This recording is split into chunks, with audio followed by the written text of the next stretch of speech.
So, Gresham, my mate, my old mucker, makes all my schmutter. How are you? I'm good, Tell us a little bit about yourself. So, how did you start? Right, okay. So, I'll give you the brief story from when I was born to this sofa. Yeah. Briefly. The abridged. Yeah. My mum used to work for Paul Raymond, and she used to make costumes, and she used to sew a lot. So she used to make a lot of stuff for trans people in London and drag people in the 50s. Funnily enough, it was against the law then, so she used to have to sort of meet them in the evenings. Well, it was against the law to make suits for drag people. Yeah. You weren't allowed to dress men as women. Right. It was very frowned upon. Okay. I think it was actually, I'm pretty sure it was illegal, someone can check that. Right. But anyway, so she could always sew. So mid-70s, when I was about 5 or 6, I used to want my jeans actually quite tight, quite tailored, but they weren't cut that way then. So I used to ask my mum to do it, but she used to make me do it. She said, well, you can do it yourself, being a bit of a feminist, which is fun annoying, but it meant that I got to use a sewing machine. I used to make waistcoats. I used to make little suits for my action men. A little sleeping bag. I think the first thing I made was a sleeping bag for my action man, which is very easy to make. And then at school, you know, in my teens, I was really good at geometry. I wasn't good at anything else, but geometry I was really good at, which is obviously pattern cutting for shapes. You know, whereas it's the same as, you know, painting for a person. But I didn't really do anything with that, and I went. I got a job working in an insurance company because my dad was in insurance, and I was a compliance officer, premium accountant, and I did that till I was about 22. But I went to a rave in London, in Brixton, in this big old warehouse, straight after work. My mates picked me up, and I was there all night, and I just got the train back, and I went straight into work, and maybe I wasn't in the best state. And the guy, I think it's Charles, I think, anyway, escorted me out the building. You know, so it was a really good thing that I went to this rave, and then it was like, that's it, you're out of a job, which sort of pushed me. And I applied to do an art foundation at Brighton Technical College, and I did an art foundation. It was the best thing I ever did. Really enjoyed it. And I was going to do sculpture, didn't think I'd make any money, thought I've got to make a career, so I thought I'll just do the fashion section. Yeah. And I did really well. I really enjoyed it. And then I started went into Brighton University. That's where I went. Right. And it was good. It was a good party scene there. I knuckled down, got the work done. And then I went and worked for a guy called John Hume for a while in Savile Row. Yeah. He was like a troubleshooter tailor. He used to work for lots of different tailors. But he used to make cut suits for women, people in wheelchairs.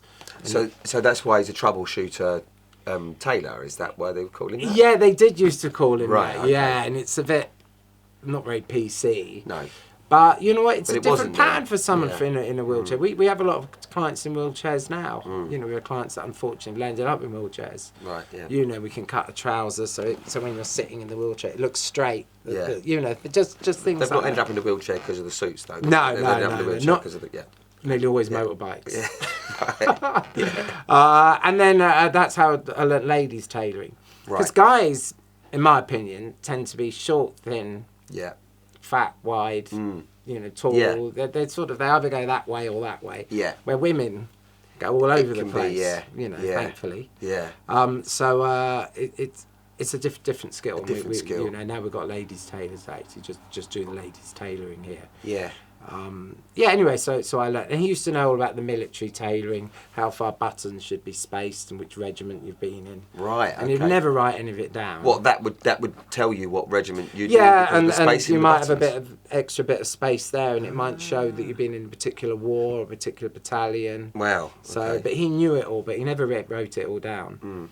I think Jeeves, Skeeves and Hawks probably know it all, and there's a few of the tailors that do, but it's not wasn't common knowledge. Right. You know, it's the sort of stuff that probably in 100 years no one will remember at all. It's a shame, but anyway. Yeah. And then I worked for Mark Powell for a bit and some other tailors, and then I set up on my own in Brighton. Mark Powell's in Soho, isn't he? Yeah. Good fellow, right. Mark. Yeah. I often see him around, actually. I see him walking around Soho all the time. Yeah. No, he's still there. Yeah. Because Soho's like my sort of I know Soho more than I know where I grew up in Bromley, because I was an actor. I was always a child actor. I used to go to auditions on my own. Yeah. And so I know Soho. That was like my playground from about 13. Right. Not the best playground for a Yeah, 13-year-old, but not the safest. But it was good fun. Yeah. And so I loved all the tailors and stuff around there. And we had to have so many suits as an actor. I'd go into I used to go into Carlo Manzi.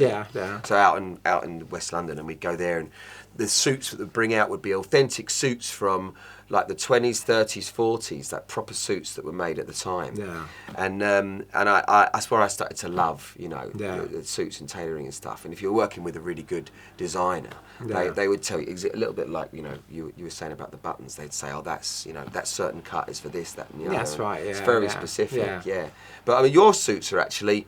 I got a suit in here one day, you weren't here, and I got an off the peg suit, and it's the only off the peg suit I've ever been able to wear, because I've got like one shoulder is different to the other shoulder, so whenever they put a suit on me, if it's off the peg, Yeah. I always get like a gather in here. Right, yeah. But yours was the only one I did where actually it fitted me, and I Right. thought, because I don't normally buy them off Right. the peg because they don't. Oh, well, work. that's good. So, yeah. Maybe we just cut that one wrong. Yeah. You better on Quasimodo one, that was, yeah.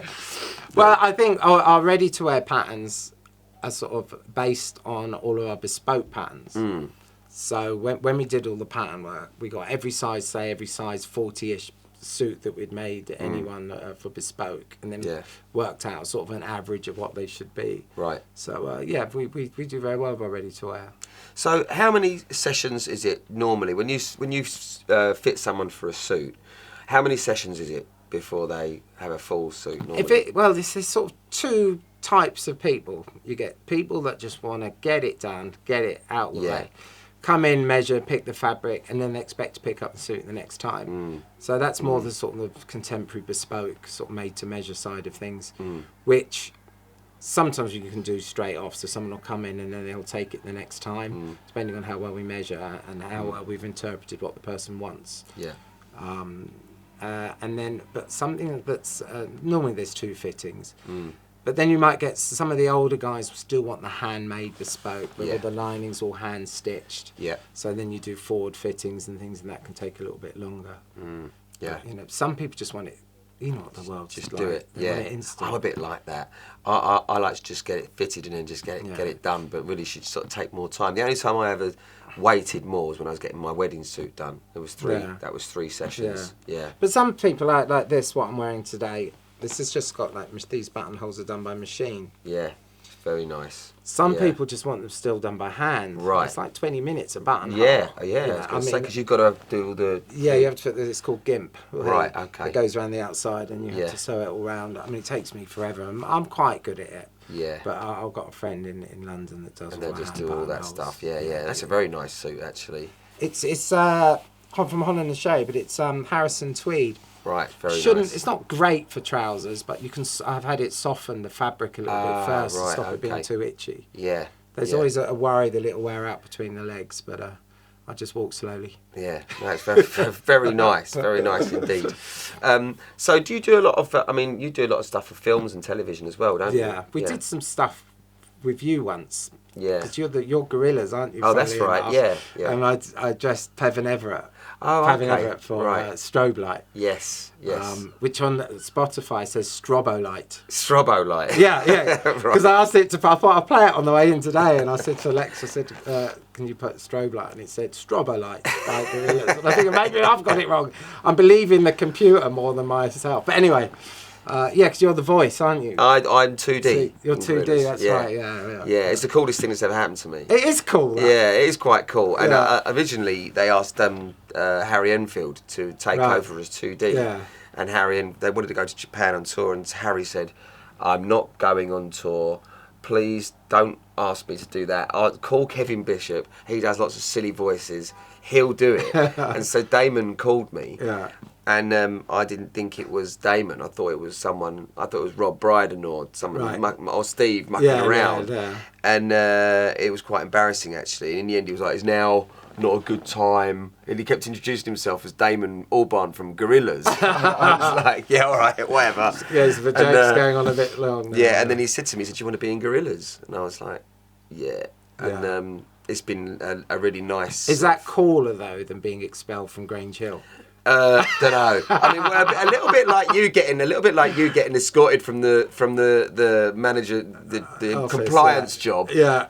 I got expelled from Grange Hill, and I remember the kids were like, "You've been expelled from Grange Hill. That's it. You're finished. You're done. You know, at the tender age of 13, you're finished." And then when you're a child actor, you get a certain amount of days, and then you can't go over those days. It's not allowed because then it's you're working children. So I got expelled from Grange Hill, who take all your days. Grange Hill, they because that's if you're a lead in a thing, they take all your days, and so they took all my days. But I got expelled, so I got my days back. And if it wasn't for that, I wouldn't have been in Muppet Treasure Island. Right. So yeah, it's all those things, isn't it? It's like we get corralled. By fate into where we're supposed to be, and Muppet Treasure Island is probably the biggest job I've ever done. Really? So is there an anniversary or something of it now? Isn't it? It's 29 years I think since it was. I think next year's 30th anniversary. It's a long time. Yeah, very long time. Yeah. But yeah. So in terms of your business and being here in Brighton, you've got your place in London as well, haven't you? Street, and so are you there a lot, or are you? I go up there about once a week. Yeah. So, but we've got two parts of the. In fact, we split it last year. So we've got two companies now. We've got the bespoke and the retail side of it, and then we've got the business to business side of it as well. Yeah. So we do a lot of merchandise, and we do a lot of hotel uniforms. We do the Savoy. Hard Rock, lots. There's about 40 hotels. Right. Okay. So I'll often have design meetings in London. Yeah. With people from that. You dress a lot of stars and actors. Yeah. That's what I noticed a lot about you. Is that over the years I've noticed that you dress people like Ray Winstone. And other big sort of people just keep coming back to you. Don't they? Didn't you do Johnny Depp as well? Well, we do all this. I've done some work with Johnny Depp. We do his merchandise for him at the moment, which is quite interesting. Yeah. And Ray Winstone. I met Ray Winstone when he was doing Bet365, and then we just hit it off, and so I've been making stuff for him ever since. And we do a lot of stuff for Coogan, and do lots. But the first. So we do a lot of music people. I do a lot of film people, actors. Yeah. But I don't really do any sports people, which is weird because I'm not into sports, but I'm into film and music. Yeah. So I don't think my business has gravitated that way. But I think they keep coming back, and we do a lot of business with them. I think because we're still a family. We're not a big firm or anything. It's still me and my wife running it. We've got some great team. And I think people just like buying off people. Yeah. You know, and I hope I'm honest with people. Yeah. And I think I hopefully I come across as genuine, which I think helps. Yeah. But we do quite a lot of film work. I think the first film that I did was I did some stuff with Zoe Ball, but then we did that business with Danny Dyer and Tamar. Which was interesting. Yeah. Because that was I'm still very proud of that we did that. Yeah. It's a great movie. Yeah, we've done loads and loads of films since then. Yeah. I remember Fal's family coming to see it. Fal's family are Hindu, and they all loads of them went to the cinema to see the business, and it's a bit. What did they think? I'm not sure. I mean, there's a lot of sort of like. I mean, that's a huge cult film, though. I mean, it's so great, popular. Yeah. And I think if you're going to make clothes for a film, it's good to make one that's a little bit controversial. Yeah, no, it was good. Yeah. And then, I think the last film we did was The Penguin Diaries with Steve Coogan, which I think is coming out now. That's coming out. Yeah. And didn't Steve film that in Barcelona? Barcelona. Because I took my daughter there to watch it. Right. And they let her sit in the director's seat and sort of. Right. Yeah. Because she's thinking about getting into. I mean, she's only 13. Right. But she's already saying, well, "I want to be a film director." So Yeah. What's I go and film this? Direct this one. Yeah. But that was good. Yeah. Yeah. We do lots of videos, and we do just done a lot of stuff with Rag and Bone Man. The biggest thing I think we did music wise, in my opinion, was we did Led Zeppelin at the O2. Oh. Right. Do you know what? I met my friend was there, and he's showing off all his passes, and I went like that. I had just one big mega pass that Jimmy Page had got made just for me, and then there's only one of them, which meant I could go in his fitting room, his changing room, and I went in there just to drop his suit off because we did some adjustments on it, and some guy from Armani was there with a rail of suits like that, and someone else had organised Armani, and it was the creative director of Armani, Right. to wear his suits like that, and he went, "No, I'm wearing British today." I always say to a client, "Can I just talk about you?" And sometimes they go, "Well, I have suits made by somebody else as well. I'd rather you didn't," and stuff, and it's sort of like fair enough. And I'm in a not as much about. I used to be in a real celebrity trap because when I started the business up, I wanted to get some local press. Right. And you know, it's this. No one wants to write about this as someone famous. So I knew Mark Williams from the Fast Show, so that was spot on then. Yeah. And my friend was the drummer for Jamiroquai. Right. Okay. So I said, "Can you get hold of JK for me?" Yeah. So I went and measured JK up for a suit, which is interesting. Yeah. So then I got local press saying that I made for Jamiroquai and Right. for Mark Williams, which gave me a local press, which meant I got a lot of business from that. Because there wasn't anyone doing bespoke tailoring in Brighton. See. Yeah. You know, so that was good. But I forgot to measure JK's chest. Do you know what I mean? I just started out. I did all the measures. Yeah. And I was driving. I thought, fuck, I haven't measured his chest. So I drove back, and he was in his pool, and he just went like that. So I had to take my suit off and jump in the swimming pool just to measure his chest because he refused to get out. Which was great. Yeah, great. But it was great. It was good doing that. And, so you know, some people don't care, but some people do. But the press care. Yeah. The press. I think as an actor, you kind of, you know, a lot of actors use one tailor because once they sort of know how you are, because obviously like you said, talking about Armani suits earlier on. Whenever you try a different suit on, they always fit differently. Like I like Paul Smith, but I'm not the right shape for Paul Smith. Yeah, He's sort of taller and sort of, you know. So I choose a different style. But you know, Armani's were a little bit boxier for me. Yeah. So I suppose for smaller Italians, but Well, they did that thing in the 80s where they decided not to put the flaps in the back. Right. I can't remember how much. We worked it out when I worked at Marks and Spencer's once. I worked in the design team there, and we worked it out how much cloth they were saving by not doing having that in. Yeah, but of course it's all about shaving a few cents off. For us. So what is that? What did they remove? Well, because obviously you have to have the bit coming back for the flap. Yeah. So it just at the back, you mean? At the back, yeah. Oh, okay. Because they didn't have any vents in it. Right. I see. So it was normally you'd have a central double. Yeah. Vent. Yeah. But for us, so I'm ready to. We'll only make like 15 suits. So if we do a detailing that costs an extra £2, and it's an extra £30 across the product, it doesn't make any difference. No. But if you're making thousands of something, obviously it starts making a bit of a difference. Yeah. We make so most people want a party suit. Yeah. So all that sort of COVID stuff, work from home thing, didn't affect us too much. Yeah. Know, but yeah, things have definitely changed though. Yeah. But our ties have started to sell a lot again. Yeah. You know, we used to do really well with them because David Dimbleby and Christian Guru-Murphy on Channel 4 used to only wear our ties. Oh, right. And in fact, I was watching David Dimbleby on Question Time once, and you know they have those nonsense questions at the end. Someone said, "Oh, where'd you get your ties from?" And he went, "Gresham Blake in Brighton." And I'm like, "Oh my God, that went out on the BBC." Brilliant. Yeah. But it was asked so many times that it was deemed public interest. Oh, right. Okay. So it was the first time Yeah. that the BBC had given allowed product placement, because he'd been asked like thousands and thousands of times where he gets his ties from. Right. So I was like, I couldn't believe it. Yeah, wow. Do you know what I mean? I was like, yes, well done, David. Yeah, brilliant, yeah. And so when you sort of meet actors or you meet artists or whatever, because I know that sometimes with actors you need to, they're often very much shyer than they appear on screen or whatever. And, you know, they tend to be. Do you find you have to sort of adapt the way you talk to certain actors, or? I don't know, No, I don't think so. You're just my yourself. daughter says that I act differently to everybody I meet. Yeah, my daughter says that about me as well. It makes me feel terrible about myself. I know, it makes me feel really fake. It's called mirroring, isn't it? It's a mirroring, it's a social, it's a survival skill, isn't it? So, what's the rest of the day got for you then?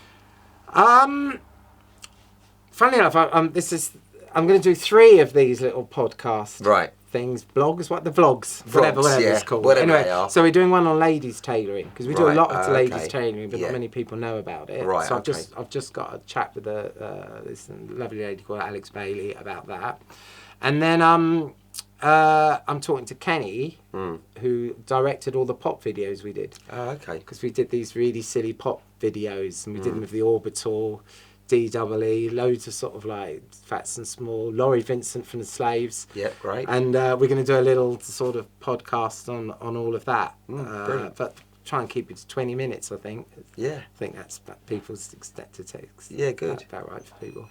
Well, Gresh, it's been lovely to sit here and talk to you in the Palace of Dreams here. Excellent. And what are you doing today? Today, I'm going to go home and I'm going to finish punching up a script that needs a lot of work. Right, okay. Well, you're good at that. Yeah. You're good at that. I do that occasionally. Nice one. And I think you should say goodbye as Steve Coogan. All right, okay. Yeah, I just want to say thanks everyone for coming with my good friend Gresham Blake here. It makes all my clothes, and I admire this actually. I will be using this at some point. Thank you very much. Oh, we had to get Steve in there.